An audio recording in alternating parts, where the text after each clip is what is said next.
Good morning, good afternoon, good evening, wherever you find yourself about to do this Bible study. I hope you are ready to understand more of what our Father desires of us. Okay? I'm always going to start this formula, all my videos with this formula. Prayer first, biblical knowledge, obedience to the Most High, and then your dreams. Okay? You follow those four things, the Bible remains simple.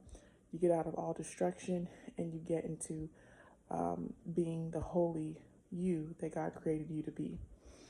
Okay, so we are going to be reading Deuteronomy 14. In the way, okay, that's Acts, I believe 24. Acts 24, Paul talks about the way, and that's what I follow. Okay, the way is pretty much the laws of the prophets, Moses, the Torah, and the belief in Yeshua. Okay, I talk about this ad nauseum. I will continue to preface everybody because I know that everybody may be at different levels within their faith. If you want to learn more about that, I highly suggest you just go down to one of my videos where I talk about Yeshua and who he is and understanding who he is, okay? Because it breaks it down step by step.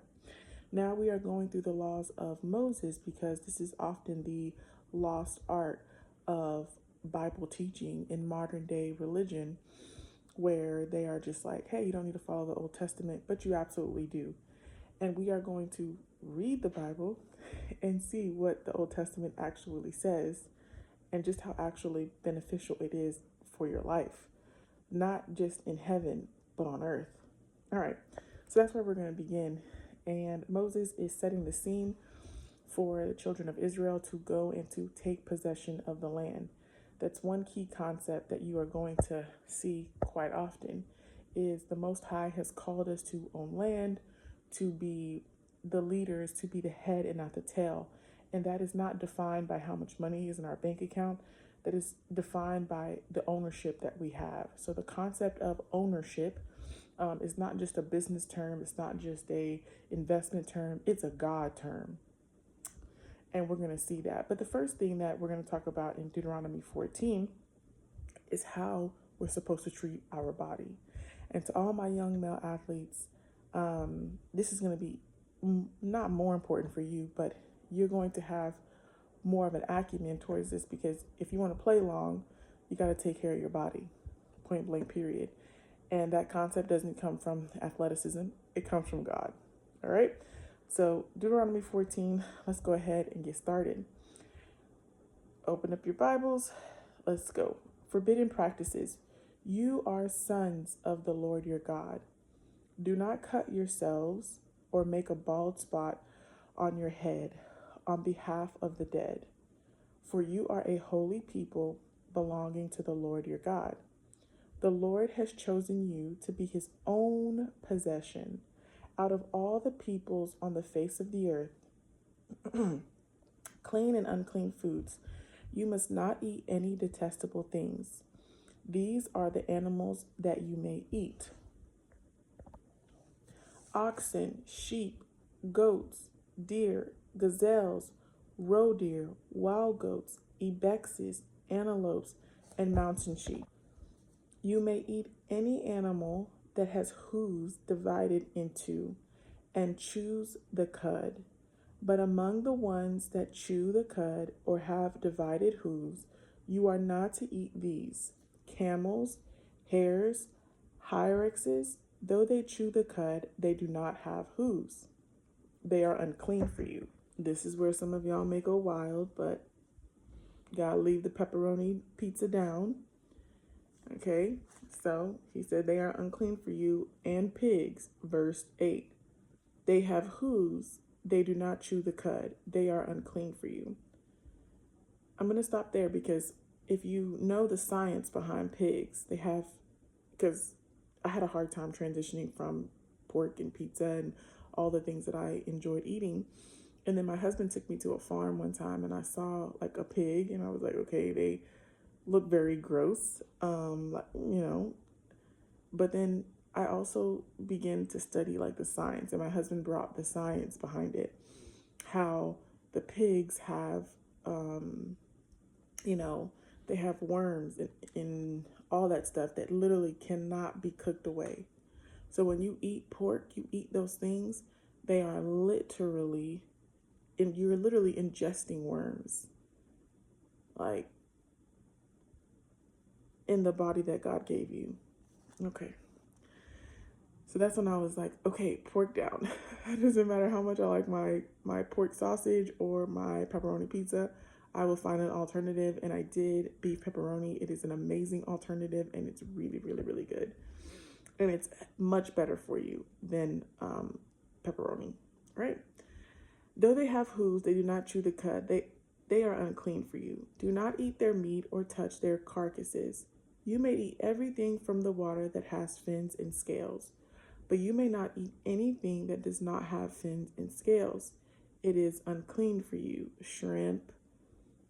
And I used to love shrimp. All those bottom feeders, you're not supposed to eat them. And when you look at them, how they're designed, once again, my husband taught me this. So you guys do your own research too. But if you look at how bottom feeders, the shrimp and all the lobsters and all the things that we like that are unclean for us, they are bottom feeders. They are like the cockroaches of the water. And so you're eating all the things that they are decomposing agents. So all of this stuff is like, we may read the Bible, and some of us may not read the Bible, but all of these things are shortening our lifespan. They're making us sick. In the Bible, if we just follow it, read it, follow it, we will be healthy as because the Lord wants us to be healthy. And because he created first our body to own it, he owns it, so he wants it to be optimal. Okay, let's continue on.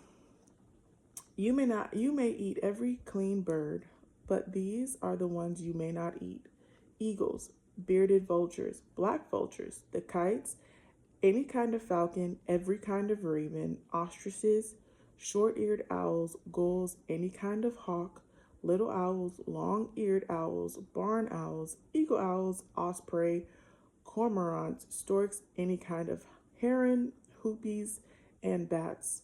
All winged insects are unclean for you. They may not be eaten, but you may eat every clean flying creature. You are not to eat any carcass. You may give it to a resident alien within your city gates, and he may eat it, or you may sell it to a foreigner, for you are holy people belonging to the Lord your God. Do not boil a young goat in its mother's milk. There's a principle there, because I love understanding my dad more, and we understand it more with the Bible. When you see all these rules, people think like, oh, I don't have to follow these rules. But then when you see them and you see the end of their lives, they're sick, they're unhealthy, they don't have the strength to do the things that God has called them to do. And all of that boils down to the fact that they have neglected the rules that are actually there to keep them safe.